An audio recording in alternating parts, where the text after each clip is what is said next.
Om Swastiastu. Assalamualaikum warahmatullahi wabarakatuh. Shalom, namo buddhaya, salam kebajikan, dan salam sejahtera bagi kita semua. Perkenalkan, kami dari SGDA 4. Pada kesempatan kali ini, kami akan mempresentasikan student project kami dengan judul Retinopati Diabetika.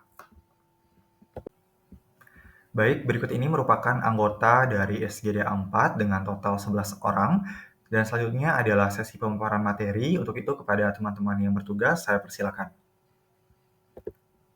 Baik, izin melanjutkan. Sebelumnya perkenalkan, saya Yudi Sucita dengan 3 digit terakhir 234. Selanjutnya adalah latar belakang yang dimana retinopati diabetika adalah komplikasi dari diabetes mellitus yang merusak pembuluh darah kecil di retina yang bisa menyebabkan kebutaan jika tidak ditangani. Dan diabetes menyebabkan perubahan mikrovaskular termasuk mikroaneurisma, non-perfusi kapiler, dan edema retina. Diagnosis dini melalui screening rutin menggunakan biomikroskopi, angiografi fluoresen, ultrasonografi, dan optical coherence tomografi yang sangat penting. Dan terapi ini meliputi fotokoagulasi laser, steroid intravitreal, vitrectomy, dan anti-VEGF intravitreal. Dan retinopati diabetika ini terbagi menjadi non-proliferatif dan proliferatif. Dengan non-proliferatif berisiko progresif menjadi PDR jika tidak diobati. Sekian dari saya dapat dilanjutkan. Baiklah, perkenalkan nama saya Damus Anam Krisna Munaba dengan 3 beres 7. Di sini saya akan membacakan rumusan kajian. Yang pertama, apa saja faktor risiko utama yang berkontribusi terhadap perkembangan retinodiabetika. Yang kedua, bagaimana mekanisme patofisiologi retinodiabetika. Yang ketiga, apa saja metode diagnostik yang efektif untuk mendeteksi retinodiabetika tahap awal. Yang keempat, bagaimana pendekatan pengobatan yang tersedia saat ini dalam menangani retinodiabetika. Yang kelima, bagaimana strategi pencegahan yang dapat diterapkan untuk mengurangi kejadian retinodiabetika pada pasien diabetes. Kita akan selanjutkan ke next slide. Selanjutnya ada tujuan kajian. Yang pertama, mengidentifikasi risiko utama yang berkontribusi untuk perkembangan retinodiabetika. Yang kedua, menjelaskan mekanisme patofisiologis yang mendasari retinodiabetika. Yang ketiga, ada mengevaluasi metode diagnostik yang efektif untuk mendeteksi retinodiabetika. Yang keempat, mengkaji pengobatan yang tersedia untuk menangani retinodiabetika. Yang kelima, mengembangkan strategi pencegahan yang dapat mengurangi kejadian retinodiabetika pada pasien diabetes. Selanjutnya, manfaat kajian. Yang pertama, ada memberikan informasi yang komprehensif mengenai faktor risiko dan mekanisme patofisiologis retinodiabetika. Yang kedua, menyediakan panduan bagi praktisi medis dalam melakukan diagnostik atau pengobatan retinodiabetika. Yang ketiga, membantu pasien diabetes memahami pentingnya kontrol gula darah dan pemeriksaan rutin untuk mencegah komplikasi. Yang keempat, menyumbang pada pengembangan kebijaksanaan kesehatan yang dapat mengurangi beban retinodiabetika di masyarakat. Yang kelima, menstimulasi penelitian lanjutan yang berfokus pada pencegahan pengobatan retinodiabetika yang lebih efektif. Baik, perkenalkan nama saya Rati Dewang Raini dengan 3 digit NIM terakhir 107. Pada kesempatan kali ini saya akan membahas terkait dengan definisi retinopati diabetika. Diabetes mellitus merupakan suatu kondisi gangguan metabolik yang terjadi akibat peningkatan kadar glukosa dalam darah yang disebabkan oleh defisiensi insulin ataupun resistensi insulin. Salah satu komplikasi mikrovaskular yang disebabkan oleh diabetes mellitus adalah retinopati diabetika. Retinopati diabetika merupakan kondisi patologis yang terjadi di kapiler, arteriol, dan juga venula di retina yang menyebabkan kebocoran pada pembuluh darah kecil.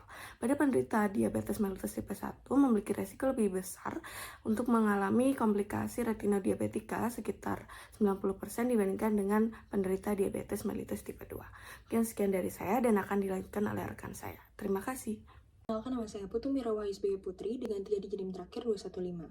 Adapun faktor risiko terjadinya retinopati diabetik, yang pertama adalah durasi diabetes. Hiperglikemi yang berkepanjangan dapat menyebabkan stres oksidatif dan juga pembentukan IgEs, yang dimana ini dapat merusak dinding kapiler retina. Kemudian yang kedua ada kontrol glikemik yang buruk, yang dimana ini dapat memicu adanya akumulasi sorbitol sehingga menyebabkan proliferasi sel endotel dan pembentukan mikroneoresma. Yang ketiga adalah hipertensi, di mana tekanan darah tinggi dapat meningkatkan tekanan pada dinding kapiler retina sehingga dapat meningkatkan resiko kebocoran dan juga terjadinya edema pada makula diabetika. Kemudian yang keempat ada dislipidemia, yang ditandai dengan peningkatan kadar kolesterol LDL dan juga trigliserida sehingga dapat menyebabkan aterosklerosis dan juga pembentukan plak. Kemudian yang kelima itu ada nefropati diabetik, yang dimana ini dapat meningkatkan permeabilitas kapiler pada retina dan juga berkontribusi pada edema. Kemudian yang keenam ada kehamilan. Perubahan hormon pada saat kehamilan, terutama peningkatan kadar hormon pertumbuhan, dapat memperburuk adanya retinopati diabetik. Dan yang terakhir adalah faktor genetik. Polimorfisme genetik dapat mempengaruhi respon individu terhadap hiperglikemi dan juga stres oksidatif. Sekian dari saya, terima kasih. Baik, perkenalkan nama saya Teguh Hilastaria dengan 3 digit NIM akhir 027. Mohon izin untuk melanjutkan, di mana di sini saya akan menjelaskan mengenai patogenesis dari retinopati diabetika. Jadi, adanya kondisi hiperglikemia kronis pada penderita diabetes dapat menyebabkan kerusakan pada dinding pembuluh darah. Kerusakan pembuluh darah retina ini menyebabkan hipoksia jaringan retina yang dapat memicu produksi faktor pertumbuhan endovaskular seperti FEGF, yang dimana FEGF merupakan mediator utama yang dapat merangsang angiogenesis patologis. Adanya pembentukan pembuluh darah baru yang rapuh dan mudah pecah dapat menyebabkan perdarahan intraokuler, jaringan parut, serta edema makula. Selain itu, hiperglikemia dan juga stres oksidatif juga dapat mengaktifkan jalur inflamasi yang dapat menyebabkan pelepasan sitokin proinflamasi seperti tumor nekrosis faktor alfa atau TNF-alfa dan juga interleukin 6. Sitokin ini akan dapat meningkatkan permeabilitas pembuluh darah dan mendukung infiltrasi sel inflamasi ke retina yang semakin memperburuk kerusakan jaringan dan mempercepat perkembangan penyakit. Selain itu, disfungsi mikrovaskular akibat adanya inflamasi juga dapat menyebabkan iskemia retina serta pelepasan lebih lanjut dari faktor pertumbuhan yang semakin memperburuk kerusakan vaskular dan juga proliferasi patologis. Kondisi hiperglikemia, hipoksia, angiogenesis patologis, serta inflamasi secara sinergi sangat berpengaruh pada perkembangan retinopati diabetika dari tahap awal hingga proliferatif. Sekian dari saya, akan dilanjutkan oleh rekan saya. Baik, terima kasih. Perkenalkan nama saya Sylvia dengan 3 digit NIM akhir 130. Manifestasi klinis retinopati diabetika pada fase awal belum terlalu terlihat, namun pada fase lanjutan ada beberapa, yaitu yang pertama, floaters atau bayangan berbentuk tidak jelas seperti titik dan garis dalam penglihatan akan muncul dalam jumlah yang banyak secara mendadak. Yang kedua, penglihatan menjadi buram. Yang ketiga, penglihatan dapat berubah dari kabur menjadi jelas dalam beberapa waktu tertentu. Lalu yang keempat, terdapat area hitam atau blank pada area pandang. Yang kelima, penurunan kemampuan melihat pada malam hari. Yang keenam, tidak dapat melihat warna yang baik. Lalu yang ketujuh, kemampuan penglihatan yang memburuk atau menghilang. Sekian dari saya, terima kasih. Baik, saya Alena Juliani dengan NIM akhir 065 di sini menjelaskan tentang diagnosis dari retinopati diabetik. Jadi pertama kita bisa menggunakan pemeriksaan menggunakan funduskopi dan fundus fotografi untuk mendeteksi dari mikroaneuresimia, hemoragi, ataupun eksudat keras. Kemudian kita bisa menggunakan OCT untuk mengidentifikasi edema makula diabetik. Kriteria dari diagnosis retinopati diabetik itu adanya mikroaneuresimia, kemudian adanya hemoragi retina, eksudat keras, edema makula, PDR, dan juga kita harus melakukan screening rutin berdasarkan keparahan penyakit dan kontrol glikemi. Sekian yang akan dapat saya sampaikan, akan dilanjutkan dengan teman saya. Perkenalkan, saya Ikutu Saneva Pramayana dengan 3 digit NIM terakhir 041, izin untuk melanjutkan presentasi pada bagian komplikasi dan prognosis dari retinopati diabetika. Tingginya kadar glukosa dalam darah yang berkelanjutan dapat menghambat suplai nutrisi ke retina, menyebabkan pembuluh darah baru yang abnormal mudah bocor, yang kemudian memicu gangguan penglihatan hingga kebutaan permanen. Di Indonesia sendiri, retinopati diabetika merupakan komplikasi kedua terbanyak setelah nefropati diabetika, dengan prevalensi mencapai 43,1%. Dengan meningkatnya jumlah pasien diabetes mellitus setiap tahunnya, kasus retinopati diabetika juga diperkirakan untuk meningkat. Sekitar 20-50% penderita diabetes didiagnosis mengalami retinopati diabetika dengan prognosis yang dapat mengancam kebutaan. Durasi menderita diabetes mellitus yang panjang akibat dari paparan gula darah tinggi dapat menyebabkan gangguan seluler pada membran basalis retina. Penderita diabetes mellitus dengan hipertensi beresiko mengalami hipoperfusi retina yang merusak kapiler dari retina dengan resiko 12 kali lebih besar untuk menghambat retinopati diabetika. Kadar HbA1c yang kurang dari 7,0% juga dapat meningkatkan resiko terjadinya retinopati diabetika. Faktor genetik seperti gen aldoketo reduktase family 1 member B1 atau AKR1B1 juga berperan dalam resiko terjadinya retinopati diabetika. Sekian dari saya, akan dilanjutkan oleh rekan saya. Perkenalkan, saya Ida Yukade Putri Monika dengan 3 digit terakhir 053.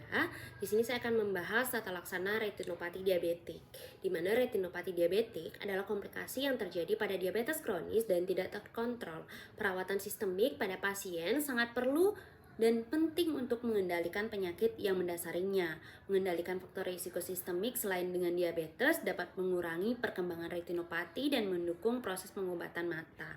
Adapun untuk nantinya penata laksanaan retinopati diabetik secara umum itu dibagi menjadi dua, yaitu non-proliferatif dan juga untuk yang proliferatif, di mana untuk yang proliferatif itu pada stadium ringan hingga sedang biasanya tidak diperlukan pengobatan khusus, namun pada pasien dianjurkan untuk memantau gula darah, tekanan darah, dan kadar lipid secara teratur untuk mengurangi resiko perkembangan ke stadium lanjut. Selain itu juga observasi tahunan rutin diperlukan untuk memantau perkembangan, dan juga pada stadium berat observasi dilakukan bisa setiap 6 bulan untuk mendeteksi tanda-tanda peralihan dari retinopati non-proliferatif ke retinopati proliferatif. Dan yang kedua yaitu retinopati diabetik proliferatif. Ini bisa menggunakan fotokoagulasi laser panretina, di mana disebut juga PRP, di mana dapat digunakan untuk mencegah perkembangan retinopati non-proliferatif yang nantinya memiliki resiko tinggi berkembang menjadi retinopati proliferatif. Namun dalam kondisi umum pasien harus diperhatikan saat melakukan perawatan ini. Penata laksanaan retinopati proliferatif tidak hanya dilakukan observasi saja, tetapi diberikan terapi seperti fotokoagulasi laser, pemberian dari anti-FEGF, steroid intravital, dan juga tindakan virektomi pars plana. Di mana yang pertama yaitu fotokoagulasi laser, tujuannya yaitu untuk meningkatkan oksigenasi, mengatasi hipoksia pada bagian dalam retina, dan menurunkan stimulus faktor proliferasi pembuluh darah serta mengurangi neovaskularisasi. Kemudian untuk anti-FEGF ini berperan untuk mengurangi kebocoran dan neovaskularisasi, di mana gen anti-FEGF ini akan menghambat pembentukan neovaskularisasi, membantu mengurangi perdarahan selama operasi, dan mengurangi kejadian perdarahan berulang pada retina pasca operasi, serta dapat memperbaiki tajam penglihatan. Yang ketiga yaitu steroid intravital, di mana ini merupakan salah satu terapi untuk mengatasi edema makula pada pasien retinopati diabetik. Kemudian yang terakhir yaitu yang keempat, virektomi pars plana, di mana tindakan virektomi pars plana ini diindikasikan pada kasus perdarahan vitreus yang terus-menerus dan tidak kunjung berkurang selama 1-3 bulan. Mungkin sekian dari saya, akan dilanjutkan oleh rekan saya. Baik, sebelumnya izin memperkenalkan diri. Perkenalkan nama saya Madista Pulai Kunta dengan 3 digit terakhir 199. Di sini saya akan menjelaskan mengenai pencegahan retinopati diabetik. Jadi pencegahan retinopati diabetik dapat dilakukan dengan cara mencegah komplikasi faktor risiko dari kejadian diabetes. Pencegahan retinopati diabetik dapat dibagi menjadi dua, yaitu pencegahan primer dan pencegahan sekunder. Pencegahan primer dapat dilakukan dengan cara meningkatkan kesadaran dan pengetahuan, mengubah pola hidup, dan rutin melakukan screening dini. Pencegahan sekunder dapat dilakukan dengan cara mengurangi perkembangan retinopati diabetik pada pasien diabetes mellitus yang terdiagnosis mengalami retinopati diabetik, seperti menjaga gula darah, tekanan darah, dan rutin melakukan screening. Upaya lainnya untuk pencegahan dari retinopati diabetik dapat dilakukan dengan manajemen diet dan gaya hidup sehat. Salah satu contoh makanan yang dapat digunakan untuk menurunkan kadar gula darah yaitu daun katuk atau Sauropus androgynous, seperti yang dilaporkan dalam penelitian oleh Suparmi et al. Tahun 2021 pada penelitian di hewan coba tikus. Lalu keluarga juga sebaiknya memahami mengenai pencegahan retinopati diabetik yang diakibatkan oleh diabetes mellitus. Oleh karena itu, keluarga perlu diberikan edukasi mengenai pencegahan retinopati diabetik dalam upaya mencegah komplikasi pada mata. Sekian dari saya, terima kasih. Baik, perkenalkan, nama saya Niputu Sevita Laksmi dengan 3 digit NIM terakhir 07. Saya ingin melanjutkan terkait dengan kesimpulan.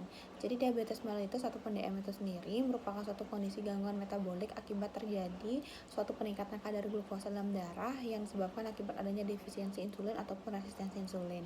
Sedangkan retinopatik diabetik sendiri itu merupakan suatu komplikasi mikrovaskuler yang sering terjadi pada penderita diabetes mellitus. Untuk faktor resiko utamanya yaitu ada kehamilan, durasi diabetesnya, hipertensi, adanya faktor genetik, adanya dislipidemia, ada kontrol glikemik yang buruk, dan juga nefropati diabetik. Secara global, prevalensi retinopati diabetik itu mencapai 34,6%, dan analisis penelitian berbasis dari rumah sakit di beberapa negara seperti Afrika dan juga Ethiopia menunjukkan bahwa prevalensi masing-masing sebesar 31,6% dan juga 19,48%. Di Indonesia sendiri, retinopati diabetik itu merupakan suatu komplikasi kedua terbanyak setelah nefropati diabetik dengan prevalensi mencapai 43,1%. Sekian yang dapat saya sampaikan, terima kasih. Baik, demikianlah sesi presentasi dari kami SGD 4 dengan student project yang berjudul Retinopati Diabetika. Kami mohon maaf apabila terdapat hal-hal yang kurang berkenan dan kami ucapkan terima kasih atas perhatiannya. Akhir kata kami tutup dengan Parama Santi. Om Santi Santi Santi Om. Wassalamualaikum warahmatullahi wabarakatuh. Shalom Namo Buddhaya. Salam kebajikan dan salam sejahtera untuk kita semua. Terima kasih.